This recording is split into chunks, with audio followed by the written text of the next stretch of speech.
Hello and welcome back to Radio Gorepress. I'm Sarah. Joining me as always are my lovely co-hosts Phil and Rosie.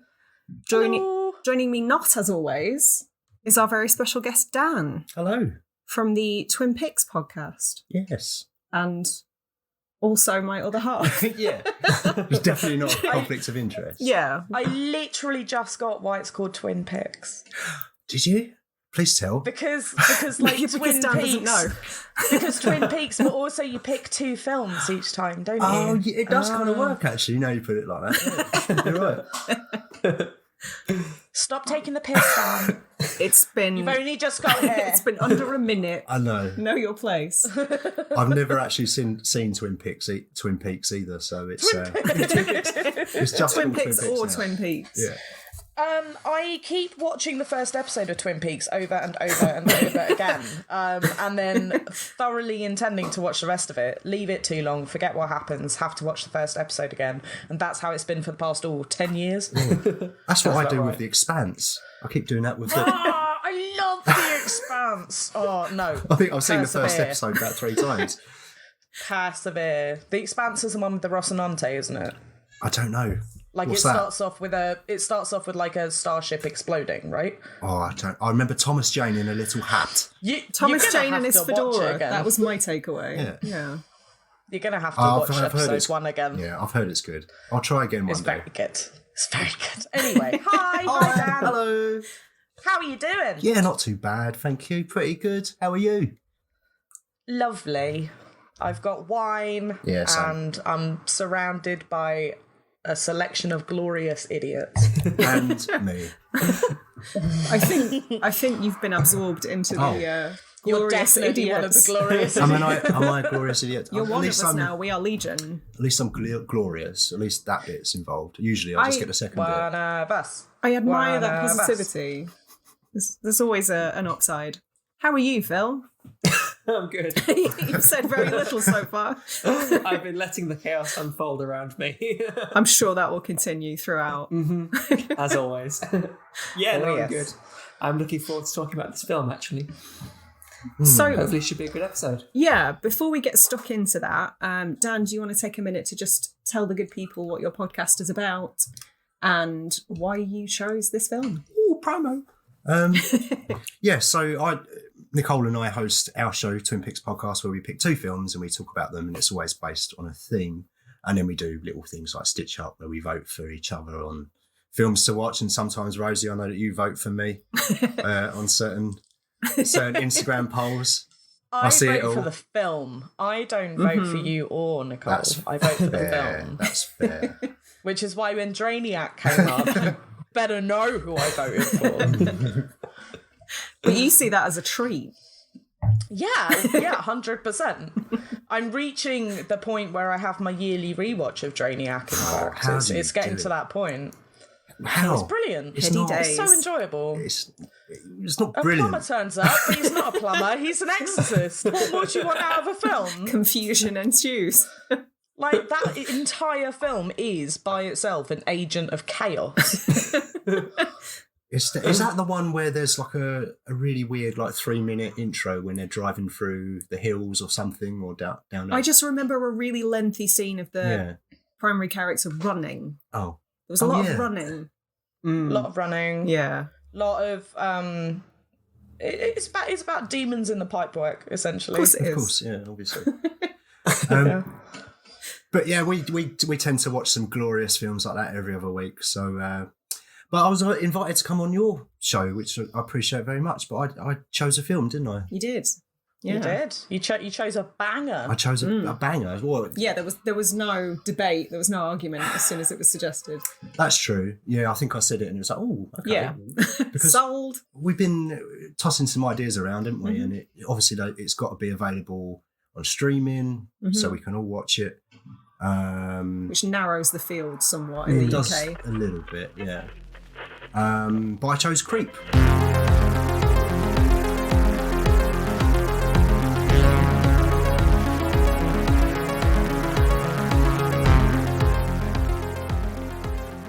The 2014 version, not the 2004 London subway version, which Which is also good, but not which as is good. also a really good film. Yeah. Yeah. I watched that late at night one, and I had to do a double take. I'm not going to spoil 2004 Creep, but when you find out what's going on in that film, I remember doing a double take like, what?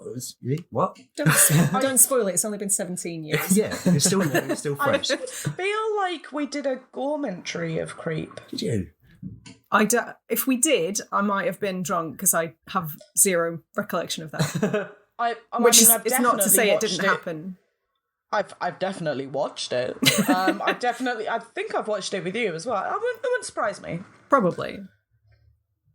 I found out, just as a slight segue, I found out that last year at this time we did a show on The Unfolding. Oh no. And it was episode 28. Ooh. That wasn't last year. Well, 2019. We forget 2020. That's not. That's true. 28. Episode 28. Wait, how many shows a year do we do? That's not possible. I don't know. Don't look at me like that. Maths isn't my strong suit. That's what it said on my Facebook. I think that's 2018. It might be. I've lost all track of space and time, to be honest. I mean, we can have this semantic argument later. Either way, episode 28, The Unfolding. I've got no idea what The Unfolding is. I've never heard of it. Is it about laundry? Or origami? Yeah. I mean, arguably, if somebody started unfolding all of my laundry, that would be a horror film. Right? That would be super annoying. Try having a toddler. No, thank That'll you. happen. No. Not gonna. Can't make me. Take your word for it. Mm-hmm. So, this is one of those rare situations where this wasn't a first-time watch for any of us, I believe. That's unusual. Has that ever happened before? Probably not. It's quite rare. It is, yeah. So before we dive in, do you want to give us a little bit of a synopsis for the uninitiated? The 2014 Creep, not the 2000. Yes, not the 2004 one. All right. Okay, so I always do my synopsises off of Letterboxd. Mm-hmm. The tagline reads Tubby Time, which is a note I've made about 17 times on my piece of paper. Tubby Time. Synopsis, okay, bear with me. Looking for work, Aaron comes across a cryptic online ad. $1,000 for the day, filming service, discretion is appreciated. Low on cash and full of naivety, he decides to go for it. He drives to a cabin in a remote mountain town where he meets Joseph, his cinematic subject for the day. Joseph is sincere and the project seems heartfelt, so Aaron begins to film. But as the day goes on, it becomes clear that Joseph is not who he says and his intentions are not all pure. I don't know about you, but I think that's kind of a spoiler because I think sort of some of the beauty of the film is thinking that it's going to be a nice romp about a man with cancer. that classic tale, yeah. Well, I think sort of we'll get to that later on. So firstly, I feel like we need to acknowledge the fact that this is yet another found footage film. We have covered so many found footage films this last year, and I don't know how that happened. So, yeah, it is a found footage film, but I feel like it's done in a different way to a lot of other found footage films. It's not just like, it's part of the storyline, but it's... Yeah. It's kind of found footage by aesthetics rather than the subgenre. I don't know if I agree with that. I think it's found footage in its most literal sense, in that there's no soundtrack, there's no music throughout. It's not cleverly edited. It looks like it could have been footage that was found. Yeah. Yes. Which is rare. Because a lot of the time you find like incidental music and stuff gets whacked over the top of it and just kind of ruins it. Yeah, this isn't found footage. Somebody clearly put this together. We're being lied to. Again. Sorry, what were you going to say, Dan? No, I was just going to say about, I kind of lean more on the documentary side because it's a guy, he's got a subject and they're he's essentially making a documentary for his quote unquote unborn son. Right. So I see it more as a documentary style than found footage. I mean, I'm not steeped in the genre at all. And actually, I'm not that much of a fan of found footage stuff in general. Mm-hmm. But I would put it more as a found documentary style, I think I would more describe it as. I could go with that. Yeah, I would agree. I think, yeah, for sure. I'm not sure I think it would still fall under the umbrella of fan footage if we're being finicky about it. But yeah, I see what you're saying. Yeah. Definitely. The thing I don't understand about a lot of found footage is that you get these people who have these tiny handheld cameras and they go on, like, say, for example, staying for a night in a disused mental hospital and weird shit happens. Which we all do from time to time. Grave encounters. So they have, like, these tiny handy cams with battery that seemingly lasts all fucking night. They never have to, like, turn it off. They never have to switch anything over. That it never goes wrong. They never, like, drop it and break it or anything. But it makes sense that this, in terms of being, like, a documentary, would last all night because he's a videographer. Yeah. So he's got, like, the kit to make to make the battery last. So from that point of view, it makes a lot more sense to me how this is filmed, how this is found footage. Yeah. And actually, as an extension of that, I think this found footage movie sort of requires a lot less suspension of disbelief than most of them, because Mark Duplass's character is not, like, there's no fantastical elements, there's no paranormal, there's no, is he a supercharged psycho killer, is he, there's none of that. It all feels very real, which is kind of, it's genius in its simplicity. Yeah, without a doubt. It's what's scarier for it. Yeah, I would completely agree with that, because it's not outside of the realms of possibility. Yeah. I would say that I'm not as much of a fucking idiot as Aaron. I disagree. Right. Well, as we were watching it, Dan also made the observation that Aaron was, I think you said he was a bit stupid at one point. I disagree. Why? Because there are so many different... being that naive. I would have left as soon as I saw the axe in that tree. Would you? Like, see you later. Would you? Yeah. No, do you know what? At the point where he said, actually, I was hiding outside, I know I'm going to get onto this later, I was hiding outside and taking photos of you, I would have been like, see you, my friend, off you fuck. And I would have gone. If that's not a red flag, I don't know what is, to be honest with you. Someone hiding in a bush taking a photo of you. There is no way that after that...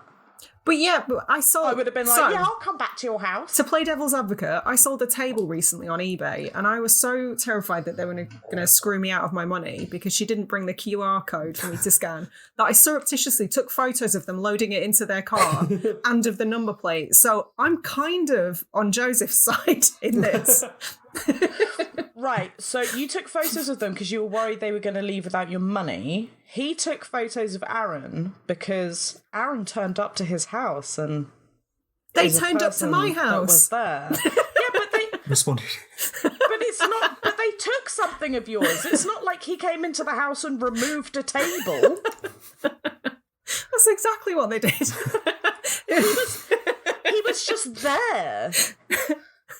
He was providing a service. Yeah. Apparently of just being invisible.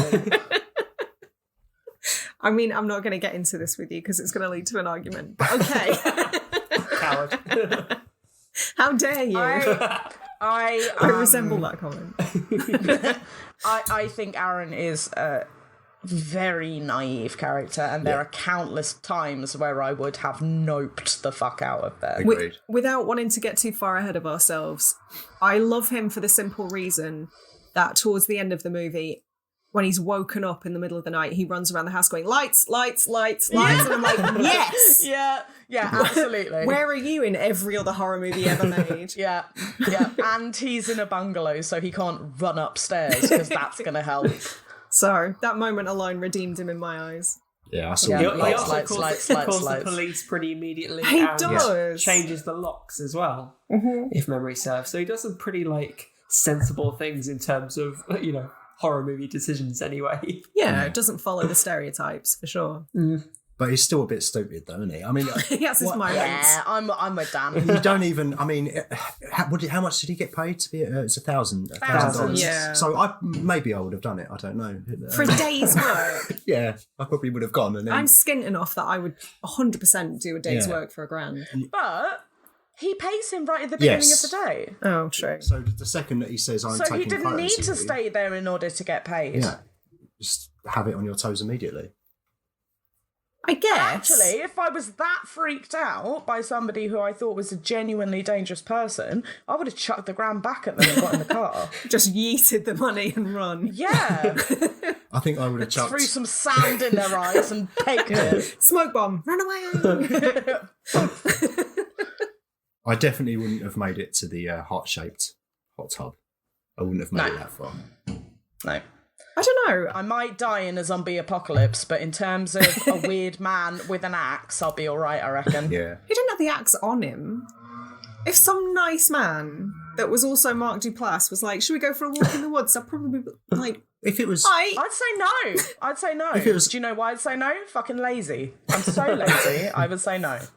If it was actual Mark Duplass, then I'd do it. If it was real Mark Duplass and not Joseph. You realise that that is actually Mark Duplass, right? What? he's not playing himself. Don't get confused. It's not actually a documentary. That would have been an interesting spin on it. I was going to say, he seems like such a nice man. Yeah, that should be the third movie. If they ever do the trilogy as planned, that should be the third movie where they go full meta and it's like, it was me or real Mark Duplass. 20%. You don't... There's nothing to say that his name's actually Joseph. No. What? Because, and actually I realise this is leaning into Creep 2 a little bit, but in Creep 2 he introduces himself as Aaron. Does he? Yeah. Interesting. Well, so it wouldn't surprise me if Joseph was like a previous... So, quickly, I had this exact thought, but I have a couple issues. Dan, you went back and sort of paused it on all of the videotapes right at the end. I did. I didn't see Joseph as one of the names on those. And the thing that makes me question, I mean, because right at the end he answers the phone and says it's Bill. Mm-hmm. So he definitely uses more than one name. But when Aaron makes the call to the person that he thinks is Joseph's wife, she Andrea. calls him Joseph. she does. She goes along with the fact that his name is Joseph. Well, that was one of my questions. But Yeah. she also seems perfectly okay with the fact that her brother is a serial killer and is just like, do you know what? You should probably just leave. Just go. What, do we think that she knew though, or do we think that she probably just, knew he was a bit unhinged, but that doesn't make someone a murderer, does it? He's She obviously been getting away sounded- with it for a very long time. She sounded awfully like this was par for the course. Okay. Yeah, she definitely sounded concerned and was like, get out of the house now, sort of thing. But she sounded like tired and concerned, like, for fuck's sakes, not again. Yeah, she's seen it all before. But that was one of my questions. Who was she?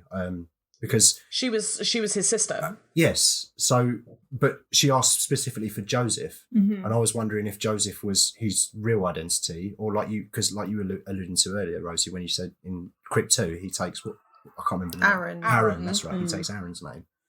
Who's the guy in this In film? this film. Yeah. So I wondered if Joseph was one of his previous Yeah. Yeah, victims. exactly. But it sounds like Joseph is his real identity by the sounds of it. Or at least someone was in cahoots with him at the very least. I don't really know. Does Andrea specifically ask for Joseph? Yes, Or she does. She does. So it's not Aaron saying She I'm says- with Joseph, I think- and then he... Ooh. Who says That's a Joseph good first? point. I'm pretty sure she Because does. if he says I'm with Joseph, Yeah, I thought she think said his name she does, first. because I think so. there's like a confused hello where... And she says Joseph, because and then that's she who goes, she's Joseph. calling. Yeah, 'cause that's who she's expecting. Yeah. That was my recollection of it. oh, okay. In which case, I find that a bit weird. Yeah. Why would he use his real name for number 38 of his murders? Because Aaron was special. He did love Aaron. But then at the end of the film, he calls himself Bill. Who knows? So Aaron's not that fucking special. Do you think well, I mean, I wonder if that's something they didn't consider, didn't really care about until they realised they were making a sequel. If it wasn't planned as like a trilogy, they could have just gone, oh, he's taking up a new identity. Yeah. And then when they were faced with actually who is this new identity, they thought, let's make it significant and call Did they know that they were going to make a sequel from the beginning, or did they just make the first one and then they went, actually, it'd be cool to make a second one / a third one? Well, I didn't actually know offhand. They never intended to make a sequel. They didn't even intend for this to be. Would you class this as a horror film? Would you class this as a horror? Yes. Okay, so I'll describe it as such then. Okay. They hadn't intended it to be a horror film. They were just kind of shooting stuff that they thought was cool. Like Mark and Patrick was the director. Bryce, yeah, well, he's the director. He's Aaron, and I think they co-wrote it together, so it's literally just wrote two in of them inverted commas Yeah. because there's improvisation, predominantly improvised, isn't it? Yeah. They had an outline, a five-page outline, but it wasn't a horror from the outset. It was just two mates mucking around, filming each other. And apparently And Mark Duplass is genuinely just that creepy. Yeah. So when we were joking about it being Mark Duplass, it probably actually was. I reckon like 20% of those tapes at the end are just people turning up and going, oh wait, Mark Duplass, and that's it. Like his cover's been blown. So they fuck off. Yeah. Ah, shit. Video after video. It's that guy from The League. Oh no. But I think it wasn't until they showed some footage to Jason Blum, and he was like, "You've got all of the ingredients here for a horror film. We just need to change a few key things, which is easy." Okay. But apparently, at the inception of the project, they were just kind of two mates mucking around, and they started finding these interesting kind of avenues of going down, and then they started showing their friends things that they'd filmed during the day, and then I think it's literally where they showed it to Blum and Jason Blum, and he was like, "Oh, let's make a little horror film." Did they show their friends Tubby Time? That would be the first thing. If I could make that scene, that'd be the only thing I ever showed anyone is Tubby Time. Tubby Time. No. The out of the entire film, Peach Fuzz, which I'm sure we've got a whole conversation about, and everything that happens during that film, by far the creepiest bit is Tubby Time. Yes, And agree. the phrase, "Well, I'm gonna go get in the tub." It's like, excuse me? It's just what? A grown man very earnestly stroking an invisible baby is not something I ever needed to see. This is naked. Yeah. I think this is often quite a thing you find in a lot of horror, is that horror. Is it? Not that specifically. No, not that specifically. What horror have you been watching? Just Creep. Yeah, that's 2004. They're in the London Underground and there's a man in the bath With a baby. stroking an invisible baby. What I'm trying to say, like a lot of creepy scenes come from a sense of earnestness rather than actually overtly trying to be creepy. Like the one that always jumps to mind is It's the End of the Omen, where Damien turns around and smiles to camera. Oh, yeah. Because we've spoken about this before. That's a genuine smile. He was made to laugh by the director. Yeah. Mm-hmm. And the reason we're talking about the original Omen, right? Yeah. He's a remake, fucking hell. No. Like, he's a cheeky little we don't speak of that one. But obviously it was the earnestness that made it creepy. Yeah. If you actually try and deliberately find act creepily or whatever, I think that often falls flat. It undercuts it, that is the case here, because that scene is quite earnest. It's sinister, but it's earnest. Yeah. And that's why it's perhaps more creepy than Peach Fuzz and all the other kind of moments we've mentioned. I just don't... I don't like the term earnest and honest being applied to... Tubby Time. Tubby Time. I don't want it to be earnest. I want it to be overtly creepy. But it was both. I found it creepy because of those things, though. Yeah. Like, I think something that you were starting to talk about earlier when I read the synopsis, Sarah, is that it kind of gives away the plot. And I remember the first time I saw it, was half of the fun of it for me was well, is this guy nuts, or does he just want to be friends? Is he looking for connection? And I think he was kind of looking for those things. A bit too 100%. Yeah. Is he just a bit too much of a, we all know those people. Yeah. Well, some people are alive. Yeah. Some people. I don't know anyone who jumps in a bath and makes me film them whilst they're cradling an invisible baby. You've never been to Southend, have you? Do you know I have? So you know all about invisible babies. I used to go to gigs at the Minerva, so I know it well. Yeah. I think this is an after. This is a conversation about Minerva and Chinories. Oh dear. Yeah. I think you're right. I think I would disagree on one point though. I think. Yes, Mark Duplass is clearly supposed to, be a little bit unhinged, and the earnestness kind of makes you question his motives. Because, he's immediately painted as sympathetic. Yeah. As soon as you meet him, you're like, he's this guy, he's had cancer, he's got I think he says a brain tumour, and he's got 2 to 3 months. The size of a baseball. That's it, and he's got 2 to 3 months to live, and so he wants this guy to make a video diary for his unborn child.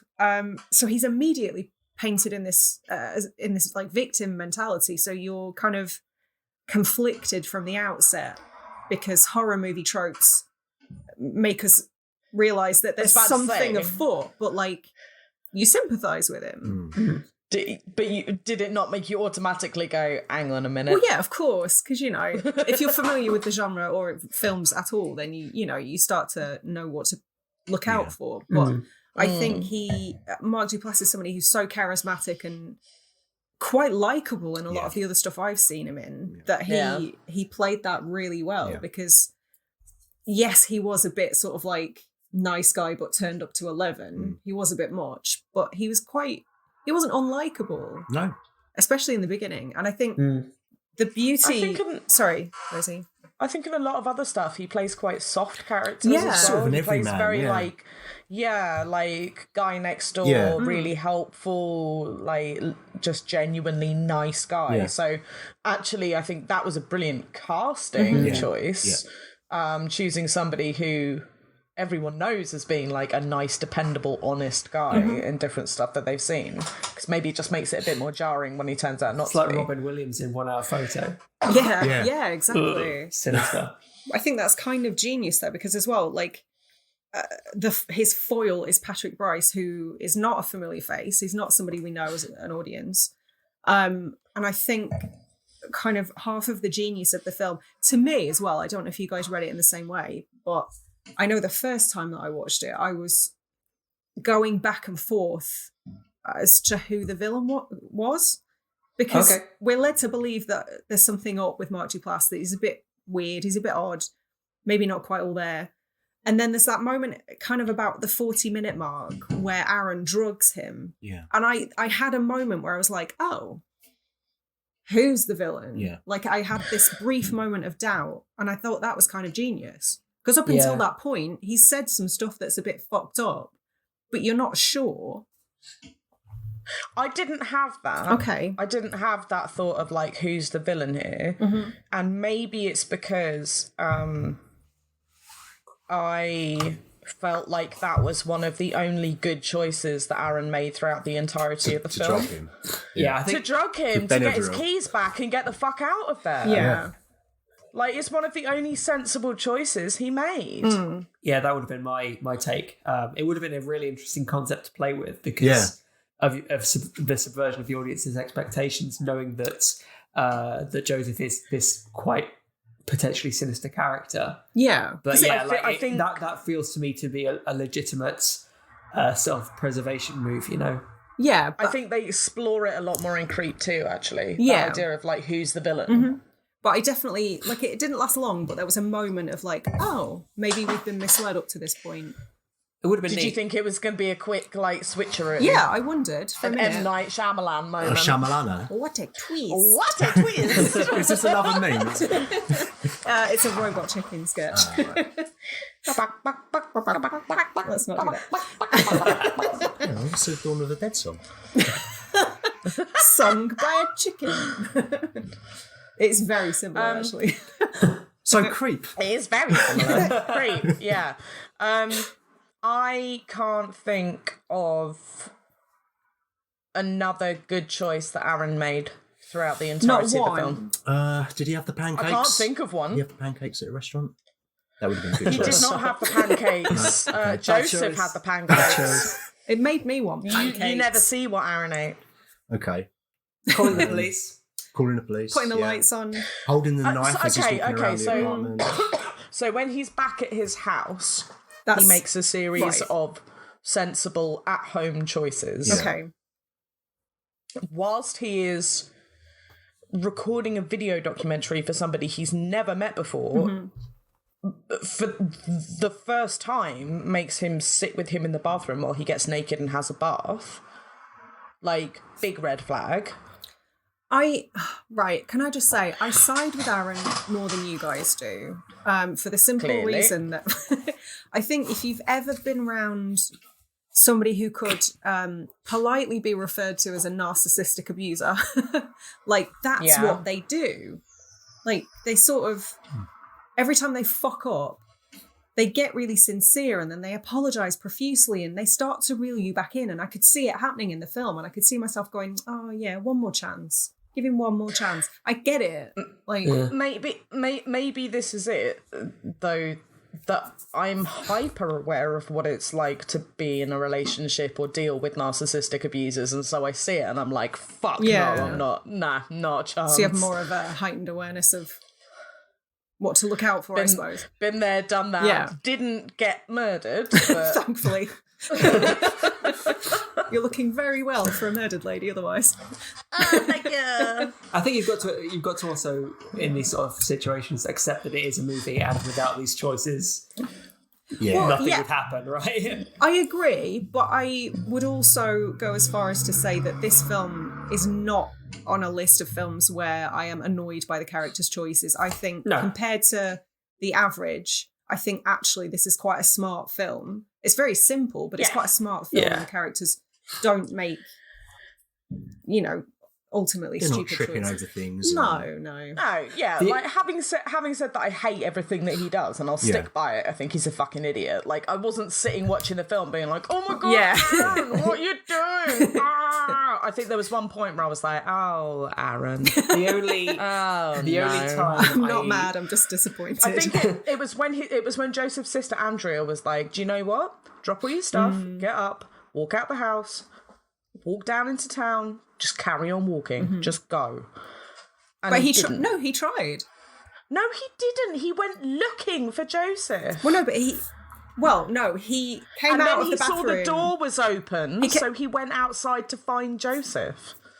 Fair enough. Had he got his keys at that point? Like, No. He was looking for his keys, yeah. Of course, he was told to walk, wasn't he? So, because she was going to come pick him up. I think. I think that was a suggestion, but she didn't told know him where to they get out of were. the house. Yeah. She didn't know where they were because he didn't know where they were because it was just an Airbnb. Yeah, so true. he goes out of that bathroom, calls out for Joseph, is looking around for him, jumps around the corner where the bin bags are, then notices that the back casement doors are ajar. So he goes out looking for Joseph. He doesn't just walk out the front door and go. He actively searches for Joseph. And that was the point. It's like, oh, you're going to fucking die then, you're an idiot. That's fair. But again, then we had another one of those moments where Mark Duplass's character seemed so sad and he was like, I don't want to die, I'm thinking about death. And I'm just like, oh. I thought... Oh, but do you know what? If he left, I wouldn't have had to deal with that. I definitely think if I was in Aaron's shoes, I would have turned up for the £1,000 and then taken it and immediately left. But but the things that he did do kind of make sense to me from his point of view, because he was obviously an empath, like he seemed like quite a nice guy. Yeah. He wanted to believe he wanted to see the best in this guy. See the best So in people, yeah. On a simple level, I do understand why he did the things that he did. I wouldn't have done it myself. I think if you're a nice person, I think if you're a decent human being, you're sort of primed I think you were right. Do you think I'm some sort of heartless dickhead? No, I'm just saying, I think if you are a nice human being, you're sort of primed to want to trust people. Yeah. Even if you don't know them. So while I agree with what you guys are saying. See the best in everyone. Yeah, I agree with what you guys are saying, but at the same time, I think the film did a really good job of making us kind of understand why he stayed. Yeah, for sure. Yeah, I just felt like he suffered a fall quite gladly. Well, yeah, maybe. Well, maybe a bit too much for my tastes. I think anyway. they obviously they do draw attention to the fact that he is such a nice guy, because in the last meeting just before that, Joseph refers to Aaron as being like one of the best people in the world. You know, it's called to the fact it's called to it that he is painted in this light, you know, and that would help justify his behaviour. So when he first opens the car door, he says, "Oh, it's going to be a great day. You look like one of the kindest people I've ever met. Yeah. You've got a really kind face." Have you seen Creep 2? Yeah, Phil? I've seen it. So you know that it's explained where that comes from. Yeah. And basically that line is given to Joseph by his abuser. And now he uses it on everyone that he abuses. Okay. I need to see that again. Yeah. So actually him being that genuine and nice to people, like, it ain't true. Of course, but it's a lie. You know, that's something we find out after the fact, right? And indeed, if we watch the other movie, like, this is it. Like you have to watch that far forward in order to inform something right back at the beginning of the first film. Yeah, which I really like. I appreciate that a lot. Good world building. And I'm glad that I watched it as a double bill. Yeah, I can imagine. Yeah, I would like to have watched the second one as well. We didn't. I think they fit together really well as like a double bill. I know I know it's a sequel, but sometimes they can jar against each other. But these two just worked really well. They didn't. They never intended to make a sequel, and it was very much that cliche: "We'll only make it if it's a good script or whatever." Mm-hmm. Yeah, and they ended up making it. I assume they made a shitload of money out of it as well. But what did you think of? Do you think there was any kind of genuine? Do you think that Joseph wanted that human connection? Do you think that there was some honesty in what he was? I think a little bit. Or do you think it was all lies and fabrication? Because I felt like he did want connection. With people. I don't get the impression that he was like a total unfeeling psychopath. Yeah. Psychopath maybe. But definitely. Yeah. Again, coming from the perspective of having watched the sequel, which informs the first film, you find out in the sequel that he's never had a girlfriend, he's never been kissed. Right. He was put into a psychiatric institution when he was 14. So the need is genuine. He's a psychopath, but like the need for human connection, that's genuine. Is It's very just much there. pathological. I think so. I think so. Yeah. So that line that he where he mentions wolves and how they murder the people that they love. You think that was speaking of his character? Oh yeah. Yeah, for sure. Definitely. Yeah, absolutely. Yeah, absolutely. Because like they can kill their young and stuff, and obviously he sends Aaron like a baby, the baby, like a wolf cub in the post. And I mean, I feel like a lot of the stuff that he talks about, his stories, are probably informed by things that have happened to him or stuff to do with previous victims. So his whole charade about basically the story about the bestiality porn on the computer. And I'd forgotten about that. Yeah. But like, I mean, how far does the wolf obsession go for a start? Well, quite. So, does downloading loads of porn slow your Wi-Fi down? Asking for a friend. Oh, sorry. No, absolutely not. I didn't think that was a thing. Take the bandwidth away from your internet. That is. So that was our first clue that story was bullshit. If it is downloading whilst you are trying to do other things, then yes. Right. If it's already downloaded, then no, obviously not. That's silly. Don't be... What? And if that was the case, just delete it. But it's on the browser history. Delete your history. Did you check your TCP IP settings? Have you ever considered getting ExpressVPN? H. We want the sponsorship. We ain't got it yet. If I have to watch one more YouTube video that sponsors that. What about Raid Shadow Legends? No. Or HelloFresh. Oh my god. I found it super, super interesting that a lot of the things that Joseph says has happened to him or is informing the actions that he's making, he says directly afterwards, have you ever seen this film?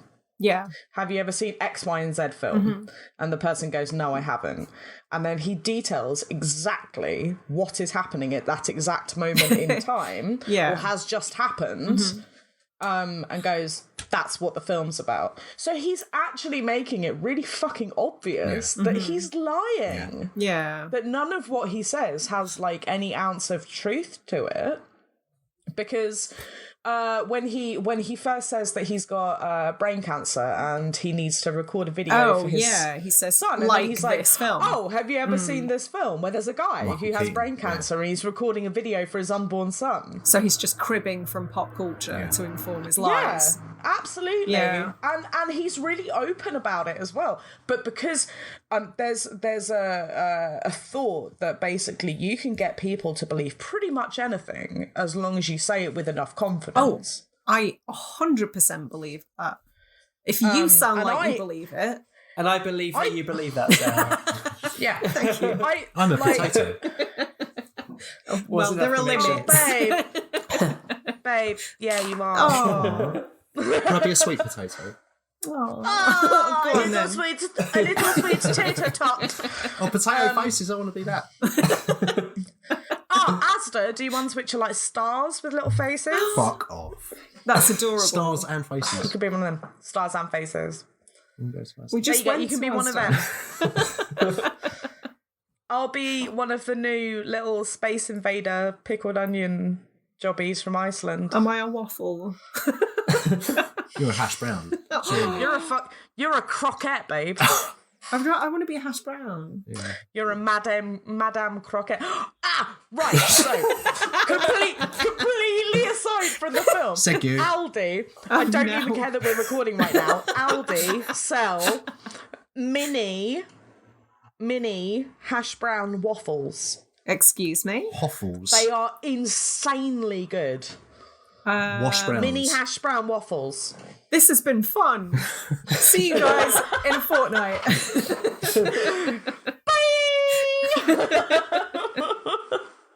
Seriously, we'll talk about this afterwards, but oh my god, it's so fucking good. I'll try. I don't know if I can get the image of hash brown waffles out of my head, but let's continue. I had some last night, they're amazing.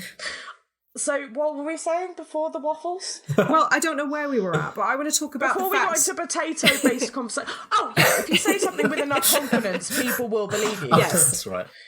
And I've used that before. I've absolutely used that as a method of just getting people to agree with me on stuff. I'm not telling you whether I've used it on you or not. That is a yes, isn't it? But you don't know what about. Oh, don't. I'm gullible already. I know. You could really horribly misuse this superpower. But she just said that with confidence, so it means you do know what she was referring to. Shut up, mind games. Oh, I'm getting a headache. What's going on? Better have some hash brown This will be waffles. fun. Back to the film. So, I want to talk about the fact that the not only the cast, but I feel like the crew on this was minuscule, right? Yeah. I think The it whole was, production is tiny. I think it was more or less just those two. They must have had a couple of, like a boom, like sound people and stuff, but it was pretty bare bones crew, I think. I kind of love that because without the sense of intimacy, I don't think this film would have been nearly as effective. I think not only the sense of intimacy between the two primary characters, well, only characters, the fact that one of them is at almost all times holding a camera, so you've got that sense of immediacy as well. Yeah. And I'll be honest, I kind of love his continued jump scares. Like, just the never-ending, the never-ending pranks. Like, he just didn't let jump up. Scare at the end. I love it. I think that was brilliantly done. But without that format, none of that would have been possible. And I think in a lot of other films that do that kind of thing, it feels cheap. Yeah. And I don't know why, but they really got away with it in this. I think because it's there's a certain amount of silliness, Yeah. isn't there? Oh yeah, I would definitely call it a black comedy as well. Well, I think that was funny. the initial plan. Yeah. The initial plan was that it would be a black comedy, but then the more they worked on it, the more they realised actually it could make a decent horror movie as well, which is kind of what Dan was saying. I think more than it, along with it being a black comedy as well, like there are some parts of it which are just kind of just ridiculous, just like fantastical, just really silly, rather than being like especially meant to be funny. Yeah. Or like jokes or double takes or, you know, something like that. Like they're just like incidentally funny based on their interactions. Yeah, absolutely. The very natural interactions, like the things that I find funny tend to be those tiny glances or noises that people make, which are almost outside of the realms of choice. Like you can't really script that sort of stuff anyway. Yeah, absolutely. And I think that's where I gain a lot of enjoyment from the film, is these little like interactions between the two of them, which, because it feels really intimate, it feels really like you're being invited into like their friendship as well.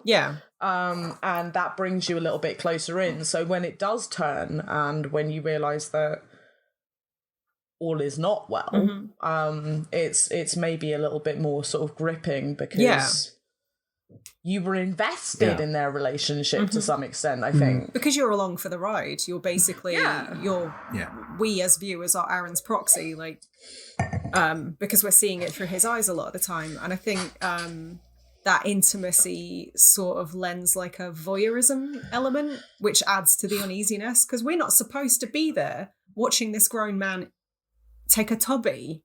Do you know what I mean? Yeah, it's really uncomfortable watching. It feels like we shouldn't be there for this moment. You're a bit of a peeping Tom. Yeah, which adds to the weirdness, I think. Yeah.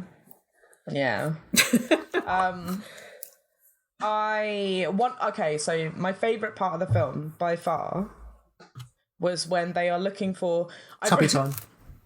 No, it is not. I'll lay down right now and state, no, not my favourite point. I've written down Los Botes de Agua, which I realise means welly boots. Okay. But the fountain of like youth that they're looking for, the Botes de Agua. My favourite part in the entire film is Joseph just fucking Irish goodbye-ing. Bye! Just like... yeet, and just off he goes. And I was like, if that was me and Sarah, if I was if Sarah had a brain tumour and wanted to leave a video to all of her friends, she would blatantly make me record it. And I'm pretty sure that if we went for a walk in the forest at some point, she'd just go, see ya, and fuck off. I'm pretty sure I've done similar to you in the past. And then I would turn up, I would find you eventually lying face down on the ground, just going, Was there alcohol involved, is my question. Did you lick my face first? Is that the measure of whether alcohol was involved? It's a measure of how much alcohol has been consumed. Then yes. You get halfway home and you're lying face down on the floor, moaning to yourself. Or then you get home and start shouting at the cats to let you in. Dude, that happened one time. Must you always bring it up? Yes, forever and ever and ever. I need to hear this story. I will read that at your eulogy. Just put that on my gravestone. Idiot lies here. She'll be missed by about 3 people and her cats. Dan, it is exactly as it sounds. Matt came home to find Sarah shouting at the cats to let her into the house. I was not I wasn't shouting at the cats. You were! I was shouting at the cats by default because there was no one else in the house. I was shouting at, I thought there were people in the house. I realise it gets weirder that I continued to knock on the door and yell as Matt and Sophie walked up the path. That should have been my clue that they weren't inside the house. And genuinely, yet, if anything, this just makes me love you so much more. I'm really glad. Because I definitely lost brain cells that night. I love you so much. You did lose brain cells that night because you had to build a desk the next day, and I just got a photo sent to me of you lying face down on the carpet. Yeah. Yeah. That was a critical mass hangover if ever there was one. Yeah. And that desk is still in flat packed position in the garage. It's in my bedroom. Oh, right. How dare you? It's an actual desk. It somewhat resembles the photo that was on the box too. It's quite impressive. But yeah, the fast speed Irish goodbye just gave me so many happy memories, and I was like, that's the best bit of the film. I enjoyed when they were talking about anything they've regretted, and Aaron, I have an ex. Oh god, and axe, yeah. You have an axe. An ex. I feel like it was so kind of innocent, though. Just this kind of mishearing. I would love to believe that was improvised and that was a first take, but I get the impression that it probably happened once and they were like, well, that has to stay in. Yeah. I was about to say, had he said I have an ex, Mark Duplass had gone, oh, you have an axe. If that was me, I would have fucking spit taped right across that kitchen. There's no way that I would have been able to keep a straight face for the rest of that scene. Well, there was a lot of the film I found myself having that thought throughout, though. Just imagine how many takes there were where they were just corpsing. Yeah. Yeah, there must have been. Mark Duplass did such a sterling job. I've seen Saturday Night Live. I thought he was going to say I've seen Bill Hader being Stefan. You can't do it. No, it's never been done. Corpsing is just my favourite thing, actually. I would have quite liked to have seen a cut of the film where they put in all the corpsing. Just some blooper reel. So, quickly going back to the fact that I'm still on Aaron's side throughout this, and I'm going to continue to argue and advocate for Aaron. Well, you know what? It's all right to be wrong, is all I'm saying. I'm used to it, and I will continue to be wrong. Allow me that. I don't know if any of you agree, but I think the framing of it as the whole endeavour being one man's dying wish lent a lot more credence to the fact that his actions were forgivable. Yes, absolutely. Without a doubt. And I think that was sort of genius as well, because there were so many points, like you say, where you would have hightailed it out of there had it been a real scenario. But then at the back of your mind, you'd be like, fuck, I'm making a video for this dying man's baby. So I've had the very unenviable job of, long story very short, when I was working for a taxi company, I got asked to go to a pilgrim's hospice and go and visit my boss's friend who was terminal with cancer and co-sign his will for him. Oh my God. Someone I'd never met before, but they just needed somebody who was in full-time employment who didn't know him to witness his will. And literally walked in and signed it, had a bit of a chat with him, and then I was like, fucking, good luck. What do you say to somebody who's imminently dying? But more than that, thinking on it, he could have fucking done anything he wanted at that point. He could have shat on the floor and thrown it in my face, and I would have been like, do you know what, mate? There's a tail. You'd have had to be okay with it. Yeah, there is no space for you to not make allowances. But I think that's why it's such a genius conceit for the story. Absolutely. Yeah. And like, who fucking lies about having cancer? Well, exactly. Like, I think if somebody said that, you'd be like, no one's that much of a scumbag. Yeah. I mean, people are. Oh, yeah. But they're also legitimately probably psychopaths as well. They're usually so. YouTubers, so I hear. Down Belzerian. Yeah. The only bit that I find unsatisfactory kind of in terms of Aaron's behaviour is right at the end, and it's almost a shame that they actually address it because they clearly know of it. The fact that he willingly turns his back on on any kind of the direction danger could come from any direction, and he turns his back on it. He looks out to the lake, which is the safest place he can be looking, like the point in which least danger can come from. And then not only that, Joseph mentions the fact that he did it. And it feels like it just feels really unsatisfactory considering what's happened before. Yeah, for somebody who was paranoid enough to set up the camera to film. To call the police, set the camera to speed dial. Yeah. Like all of his behaviour so far. And then he just turns his back on everything, you know? Yeah. It's a basic mistake to make. Yeah.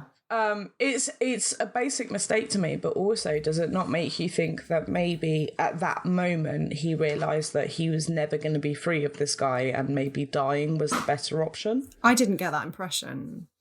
No, I don't think I did either. I'm not saying you're wrong, but he set up. But like it's brought up, and I can't remember whether it's brought up in the first film or the second, where he goes, he didn't turn around, and it makes me feel like he wanted this to happen. But then why set up the camera? Like presumably the camera was to capture like some for Aaron's safety, right? I think you say that, but who keeps the film? Well, I mean, if Joseph keeps the film and but watches it over and over and over but again. That's because Aaron made the mistake of turning around. If Aaron set it up, but is this a mistake, or is this some kind of like twisted love story? No, I think it's an error on Aaron's part, and I think ascribing anything else to it is Joseph's narrative and not Aaron's. Yeah, that's what I believe. But the entire film is basically Joseph's narrative. Yeah. But Aaron still has agency at the end, surely. So he's able to act in his best interest. And well, then, in that case, I find it strange that you would find that odd, considering all the shitty decisions he's made up till that point. Fair, but he continues to make them. But by that point, that's the end of the film. And like, there's been so much weird shit that's gone on before that you kind of feel like that's the. Like, that almost felt like a massive breathing out. That almost felt like he's finally fucking dead, okay. When his head came off. Yeah. Why did you... Like, when he got a thunk with an axe in the head, it's like... that sound. And they drag that scene out so much as well. Like, Peach Fuzz is standing there, and Peach Fuzz takes an axe out, and you couldn't see it, and then he raises it above, and he stands there for a good, 10 seconds before he launches it down on Aaron's head. And it's like... he's taking it all in. But it's so elongated that it's like, come on, kill him already. Come on, do it.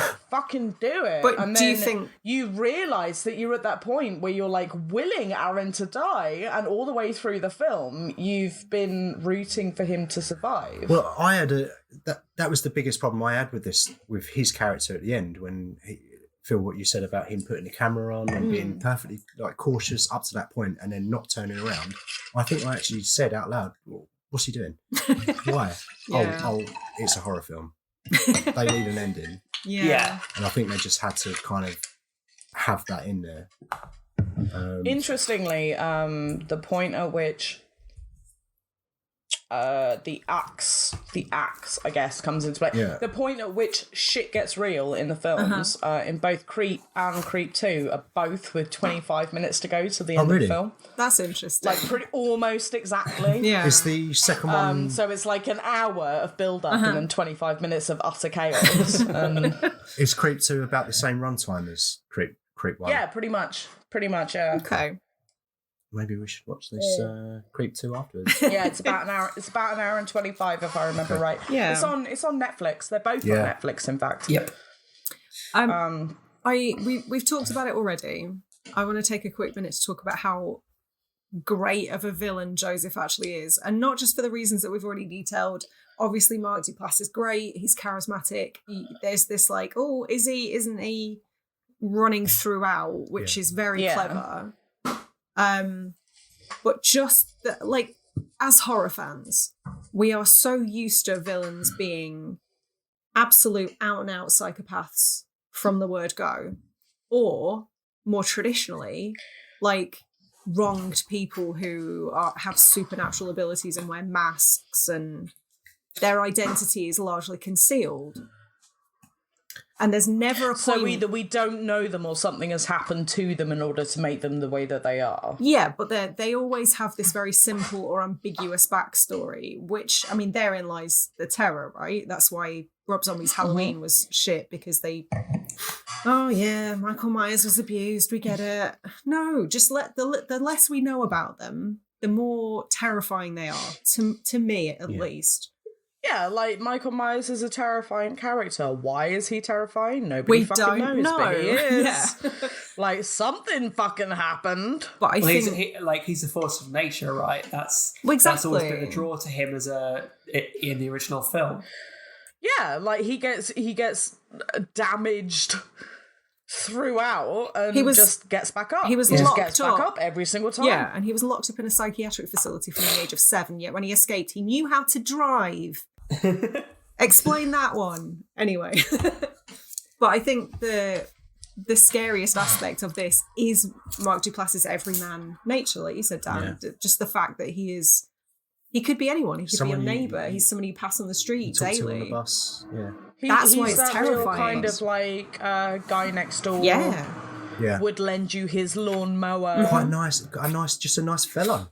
Mm. Yeah. I'd have a chat with him. He seemed alright. See him washing his car on a Sunday afternoon. Yeah. You're right, Mark. Yeah, you're right, Rosie. How you doing? Yeah. Me and the missus are going to have some enchiladas later. Do you want to come over? Yeah, no, I completely agree. He's a very likeable person. Yeah, and I know you already talked about the fact that he's the perfect person for the role because of those traits, but I just think the way the character's written is sort of genius. Them, yeah. One of my questions actually that I wrote down on my notes was, do you think the role is better suited to someone who is more involved in comedy? So I think that kind of is perhaps already answered, by what we've talked about already. Mm-hmm. Yeah. What I would say is, yes, it's absolutely made for someone who's in comedy, but also it's completely made for someone who's nice. Yeah. Like, imagine if you had this film and you cast Vinnie Jones as Joseph. I want to see it. That would be... I'm not wrong in saying that would be fucking awesome. Jones. But what I am saying is when Aaron shows up and Vinnie Jones says, Costume. I'm fucking dying of brain cancer and I want to leave a video to my son. I want to smash your wedding with a car door. I promise I won't fucking kill you or anything. I'm going to have a bath. Like, he'd be out. He'd be fucking out of there, Yeah. So it had to be somebody who we already appreciate as being a visibly and emotionally nice person. Yeah, this actor who's a family man, and this chap who was in a for sure. 90s indie band back in the day, and was he? He was. Oh, is that true? I can't remember which band? I can't for the life of me remember what the band was. Okay. I'm making a note. I'm looking that It was all up. shoegazy, wasn't it? Yeah, like grungy kind of. What? Yeah, probably right up your street. I reminded somebody the other day that Keanu Reeves used to be in an indie grunge band, and they were awful.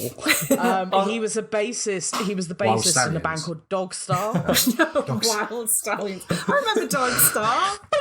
He was the bassist in Dog Star, and they were so bad, so very, very bad. They were absolutely awful.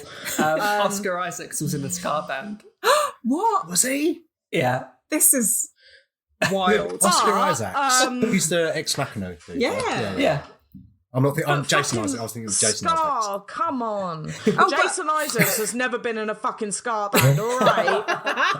I would also like to see Jason that. Isaacs is perfection as a man. I love the man. I think he's great.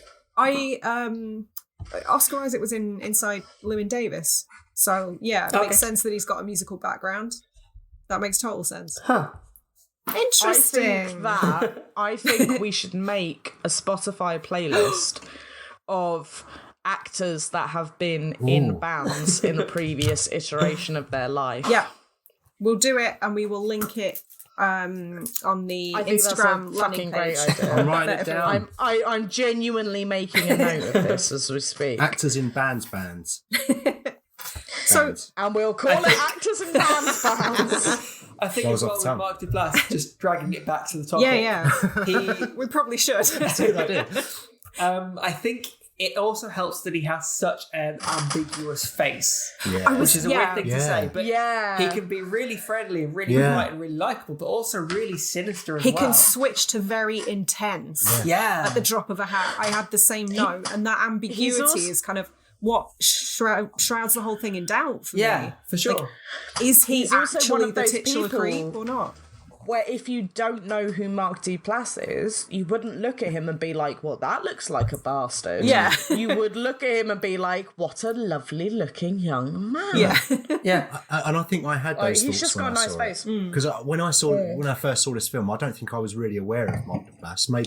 Maybe I'd seen Safety Not Guaranteed. When did that come out? That was a couple of years before that. I think that Was was it? 2012. So Which, I interestingly... I think I'd only really seen him in the league. I'd seen that, Safety Well, Not Guaranteed, but that's all I knew him from. Interestingly, Patrick Bryce has a music department credit on Safety Not Guaranteed, so I'm wondering if that's how they met. Patrick Cack Bryce. Patrick Cack Bryce. Yeah. To give him his full name, actually it's Donal Patrick Cack Bryce. Is it? If we're going to be finicky. Sorry. Bippity boppity back the fuck up. Cack Bryce. Cack. Yeah. Cack. K-A-C-K. Cack. Shut up. That's not his real Oh, name. Yeah. guy. If you go on Google and type in director of crew, I appreciate, yes, his parents are the ones that got it. Yeah. Cack. Yeah, I think there's a reason he dropped that part of his name. I wonder why. Yeah. Is he Scandinavian? Yeah. Did I say that with enough confidence? Okay. No, I've no idea. because if he's Scandinavian, that would make a lot more sense in terms of like odd fucking names. Does he sound like something that came from IKEA? is he flat capped? Yeah. Cack Bryce. Flat cack furniture. Apparently, The Bryce desk. is a double-barreled surname. Yeah. All right. So Fuck's last name is Cack. The hyphen was implied, Philip. You don't have to go showing us up. Your hyphen's I implied. implied no hyphen. Well, no, we implied the hyphen. You should have inferred the hyphen. Okay. God damn It's it. my fault. I will accept that responsibility. It's fine. You Philip, don't, if that is your real name, you don't have to Cack apologise for your hyphen blindness. We'll let it slide just this once. How many semantic arguments do you guys have? Is this like a... Oh, many. It's a regular thing. Oh, You've okay. listened to the show before, right? Yes, I have, So yeah. how many what do we have? Semantic arguments do you have? Oh, have you actually listened to us before? Yes, I have. I That would was say a rhetorical question. It's 80% semantic arguments. I'll have 20%. I would say it's more no. like 81%. I'll have you know, Daniel, if that is your real name. Falling into that we edit pretty much 0% of Oh, what we I'm record. aware. That's why I was so nervous to record. Well, you should stop coming out with racist sentiments, and then it wouldn't be a problem. I resent that. You've yet to say anything that we need to edit out, Oh, so that's good. you're doing all right so far. All I'm gonna say is that you're looking particularly blonde hair and blue eyed today. I can't help that. He can't help being naturally Aryan. I can't help wearing my contact lenses and dye my hair blonde. I know, but the swastika tattoo kind of gave It's it a away. bit much, I know. That's been said before. But I just feel at least I'm open about it, you know? I mean, you have to be. You stand by your convictions. Yeah. Is what I'm gonna say. It's all the goose stepping that gives it away. I don't think this promo's going well for me. If I it's just not- like Don't to. listen I to the just Twin like Peaks to. podcast. I'd just like to point out at this juncture that Dan is absolutely 100% not a massive racist. If it wasn't obvious, Thank God. that was very heavy sarcasm for the last 5 minutes. It was a big joke. Back to the film. Yeah, go on then. So, on the kind of loose topic that we're talking about, the fact that Mark Duplass is kind of more known for comedy, I guess. Would you agree? Yeah, I would say so. I'd agree. Yeah. From what I've seen, yeah. I think the comedy in this sort of veers more towards Dan's favoured style of cringe humour. Yeah. Which makes me feel a bit squicky. I'm not as big a fan of it. But like, I think the cringe humour sort of, it relies really heavily on it, but it emphasises the horror or like the more horrifying elements rather than puncturing them. Yeah, if that makes sense. It makes you feel uncomfortable. Yeah, the humour sort of accompanies the horror nicely rather than undercutting it, I guess. Yeah, absolutely. There are different things. So, like, some things that you watch in horror films make you feel scared, and some things and that's very few and far between. And some things make you laugh. And like, for the most part, what I find with horror is that whether it's through suspense or whether it's through awkwardness, the overriding feeling is that feeling of just like uneasiness, uncomfortableness, and kind of just feeling very not quite right within yourself, and I feel like that can come into play in a manner of different ways. It doesn't necessarily have to be through like waiting for something to happen or something suspenseful. It can literally be through something just being kind of fucking embarrassing, and making you feel a bit cringy and a bit not quite. It makes you feel uncomfortable in your own skin, like you want to crawl out of yourself. Yeah, I enjoy that humour. That I find that hilarious. That's why I enjoy the bath, the Tubby Time scene so much, because just the way that he keeps looking at the camera. You're a wrong. Yes, it's been said. Well, yeah, but no, I really enjoyed that. That part of it, and it was a brilliant scene. But blah, blah, blah, blah. Oh, absolutely. I guess there's a lot of crossover between sort of horror and comedy when you're talking about timing and building tension and releasing tension. For sure. Sort of and I think that's why so many, especially like old horror films as well, are enjoyable more for their comedy than they are for their horror. Oh, Dracula. It's something we touched on in the Get Out show as well. I think when you frame a horror movie, when you give it like a serious framework, and then it's kind of punctuated by moments of humour, there's this part of your brain that's like, oh, should I be laughing? Yeah. Is it okay to laugh? Yeah. And it's Is sort this of acceptable? It's disarming, and that kind of again adds to this overall feeling really of unease. Yeah. I think cringe humour is a perfect choice in this one. Yeah. Because it leaves the ambiguity, right? You feel conflicted between whether you should be laughing, whether you should be feeling uncomfortable, and those feelings don't sit right. Like there's kind of a cognitive dissonance throughout, you know? Yeah. But it's a guy dying of cancer, and you can't not laugh at him. Like, that came out way worse than I intended. Explain. Okay, so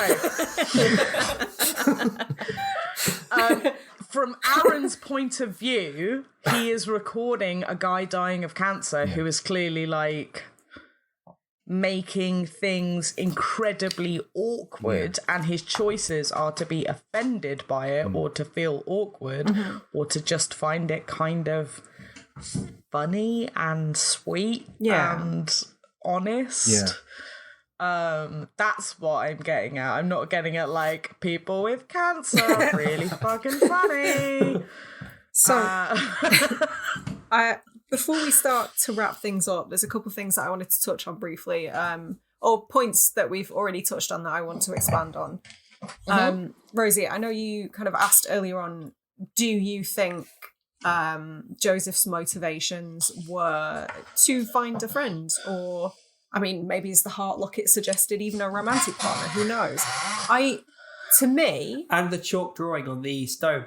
And that, I think, to me, I wondered, I had the same thoughts, but I wondered if rather than looking for a victim, it almost appeared to me more like he was looking for a protege. Yeah, Okay. maybe. Which is a different read altogether. And actually the sequel would give credence to that. Yeah. I think I'm starting to remember the sequel. The more you bring it up, Sarah. You really need to rewatch it. I think it will inform a lot Yeah. about the first film. Actually, it's really, really cleverly done. But in the sequel, he does kind of find a protege, I guess, in a sense. He finds someone that's not scared of him. Mm-hmm. And that goes a long way to being like a protege for him.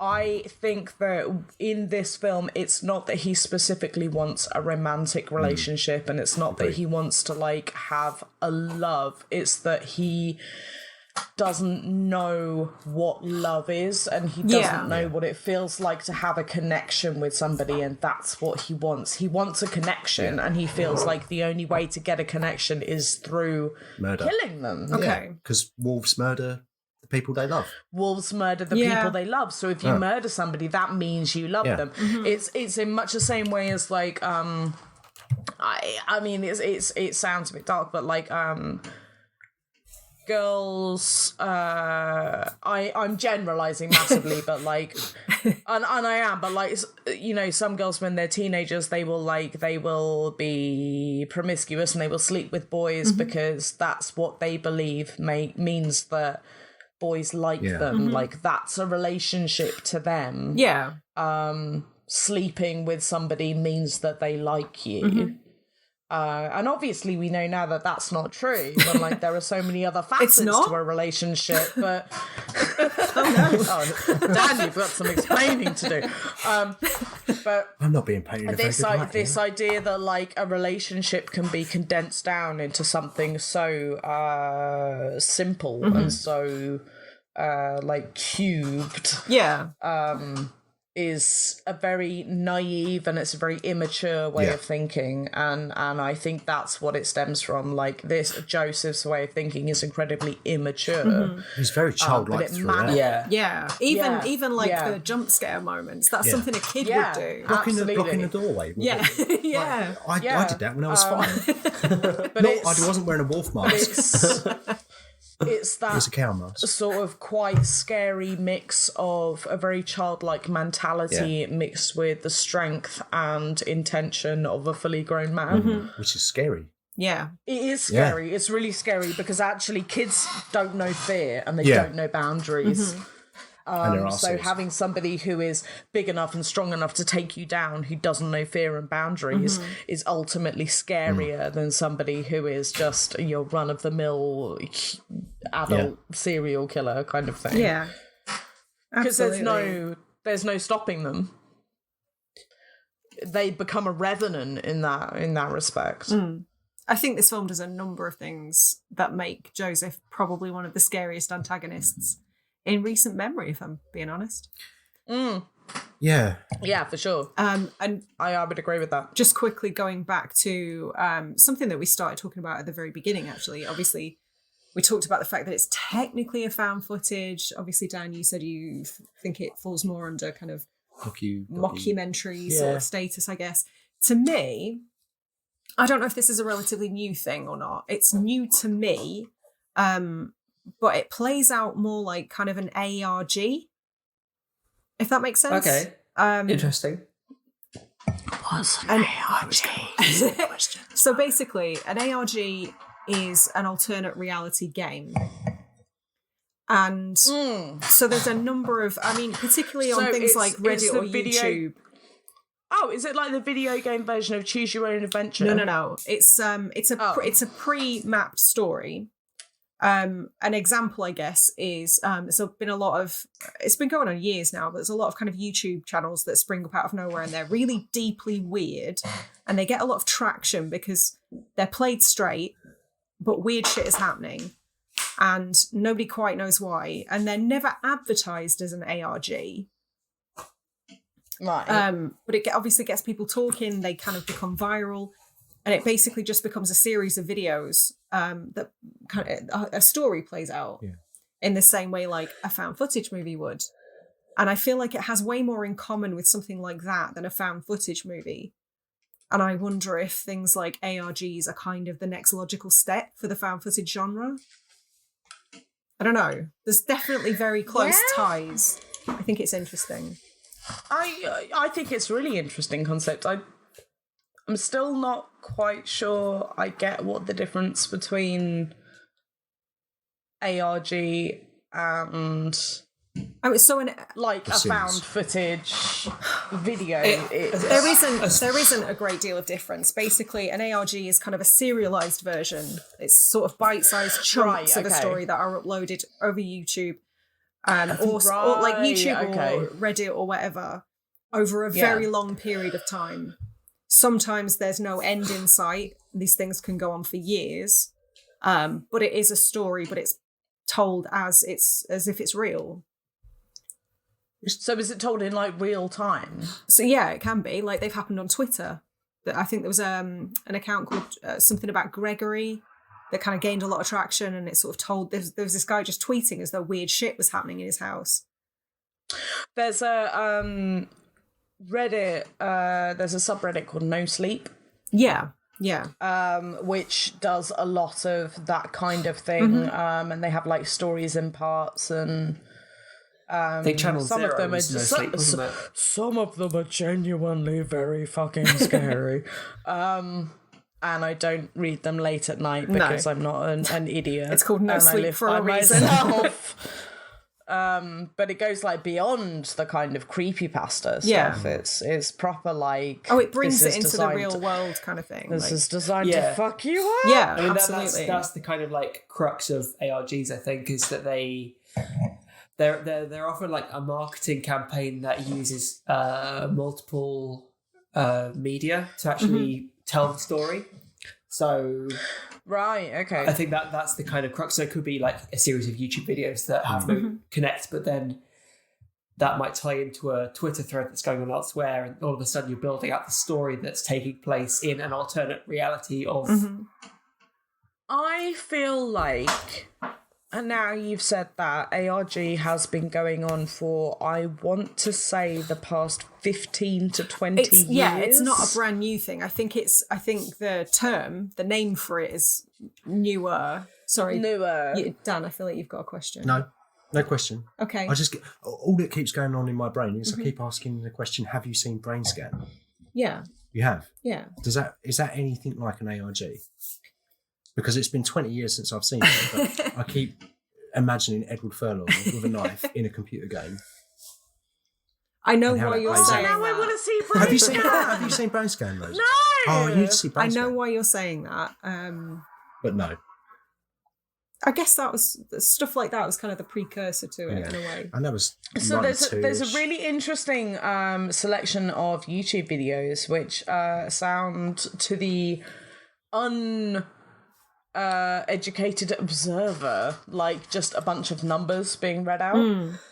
But it links into, and again, this came out like 15-20 years ago, and it links into I want to say like a creepypasta story that was talking about you know this whole kind of like Candle Cove thing and all of that nonsense. I think I know that was it sort of played out like a broadcast of some kind. Yeah, I know the one you played mean, out yeah. like a broadcast, but there are like various different numbers that come up, and there are different recordings of like different numbers and stuff. And some people saw it as like a big quest and questions to be answered, and other people saw it as like, this is fucking terrifying, take me away from it right now. And I'm not ashamed to admit I'm one of those people, and I did not listen to it. But yeah, I'm just, no thank you, ARG, no thank you. I think that's the official Radio Gorepress position on ARGs is no thank you. Yeah, no thanks. So I think now's as good a time as any to start wrapping up. Do you guys want to summarise your feelings on Creep? Sure, yeah. I think it's pretty totally perfect. I think they do a really good job of balancing the comedy and not just balancing the comedy and horror, but choosing the right avenue of comedy to land the tone. I was thinking about this. I need to rewatch it, but I think Creep 2 doesn't do quite the same thing, and I think that's just a symptom of the story itself, because obviously in this one there's an ambiguity as to Joseph's motives, whereas in Creep 2 you kind of know that, and so the mystery's gone. Oh, in fact, in Creep 2 he is like out. He's very upfront about it. She says, "What do you do?" and he says, "I'm a serial killer." Yeah, and one of my notes mentioned specifically the rise of Leslie Vernon as a similar kind of film that perhaps is in the same line as Creep 2. That is such a good shout. I haven't seen that. It's great. I haven't seen I've it. heard about it. I need to see it. Perhaps we should cover that at some point. I think we should. Okay. But it's We're gonna have to wait until like September. Now that we're look into organised. enough planning. But like that was the thinking about Creep 2. That was the film that jumped to mind as being a bit like analogous. But this one, it's just perfectly done. It's really well balanced. It keeps you guessing. A couple of missteps here and there, but actually it's for want of a better word, really enjoyable movie. Yeah, agreed. What about you, Rosie? I loved Creep. I think. Sorry, my chair is so squeaky today. Get the WD-40 It is every single out. week. One day I will fix it, but today is not that day. I love Creep as a film. I think it's an awesome film. It's so enjoyable and weird and uncomfortable, and it makes you do a bit of a shake after you've watched it. Yeah. What I will say though is that unlike many other franchises, I actually preferred the sequel. That's interesting. I don't. I think they not peaked necessarily, but I think they kind of found their stride with what they wanted to do. Yeah.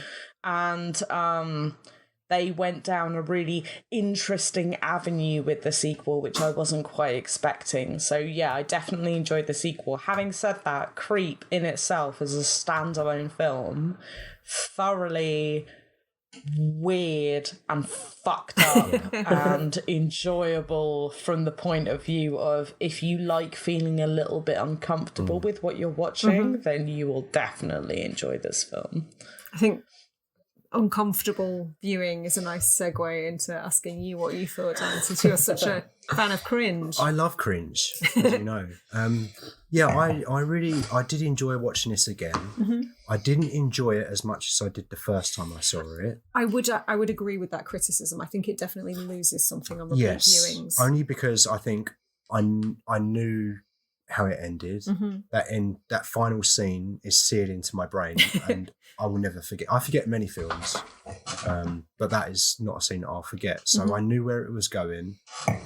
So I guess on a rewatch, I kind of absorbed it and enjoyed the comedy stuff more. Okay. So I didn't enjoy it as much. The mystery was more interesting on the first watch. The second watch, I found I was more endeared to the comedy. Okay.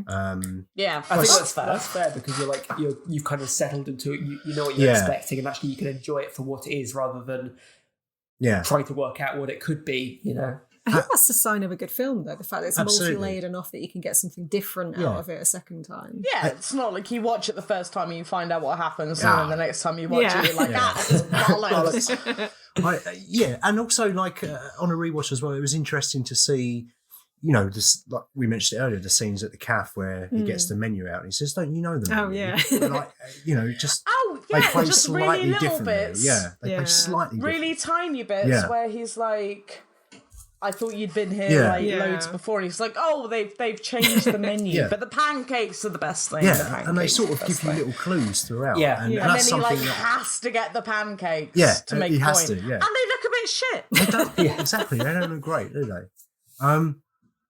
And I think I appreciated more the relationship between the two guys this time more than I did the first time. And I kind of think that the whole film really hinges on that. Yeah. I think without that, this film doesn't work.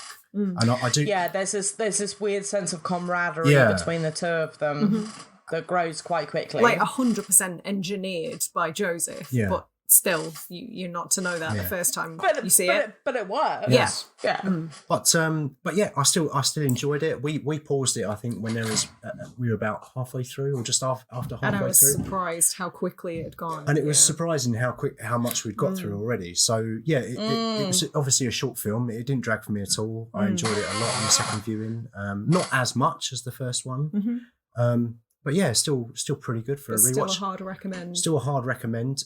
Anything that I can watch more than once is a recommend, really. If I don't like it, I'm not watching it more than once. Interestingly, we all know how very ADHD I am and how difficult I find it to watch films all the way through.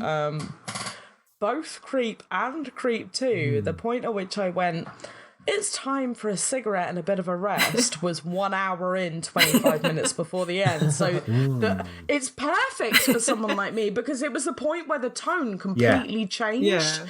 Yeah. But I just went, now I need to have a break. Now I need to step away from it. So perfect intermission. Really, really well.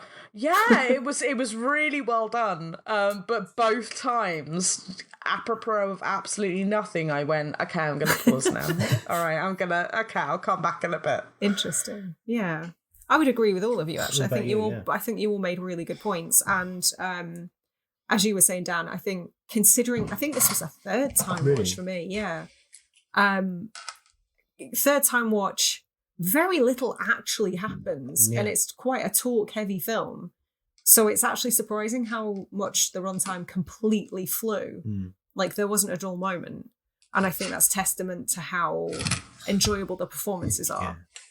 And I would continue to recommend it to other people. I think it's definitely one of the best examples of the subgenre.